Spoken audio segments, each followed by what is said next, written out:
Quand Jésus affirme « Tous ceux que le Père me donne viendront à moi », il s'agit effectivement de ce qu'on appelle la prédestination. Alors ce mot, la prédestination, peut faire un peu peur parce qu'on dit « mais si je suis prédestiné, destiné, alors tout est prévu d'avance, je suis plus libre, Dieu a déjà tout décidé ».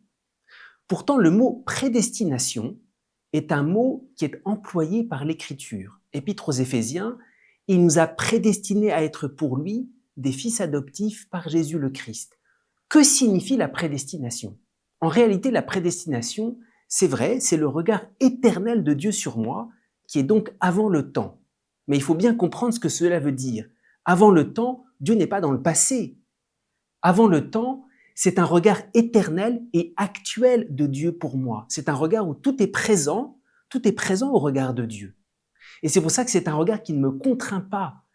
Le fait d'être regardé éternellement par Dieu, au contraire, me libère, parce que je suis regardé par quelqu'un de plus grand que moi. Lorsqu'un enfant est sous le regard actuel de son père voit tout ce qu'il fait.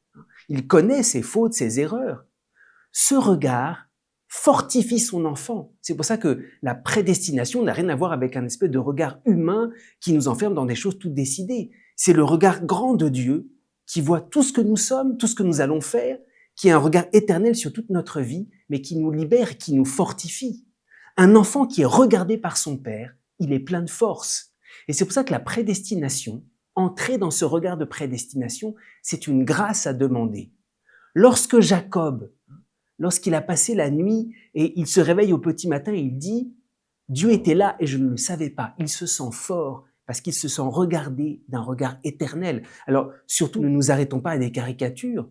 Tous ceux que le Père me donne viendront à moi. La prédestination, nous sommes regardés par un regard d'une bienveillance qui porte, qui connaît tous nos actes. Et c'est ça qui nous donne cette force de vivre avec le Christ, de cheminer avec lui.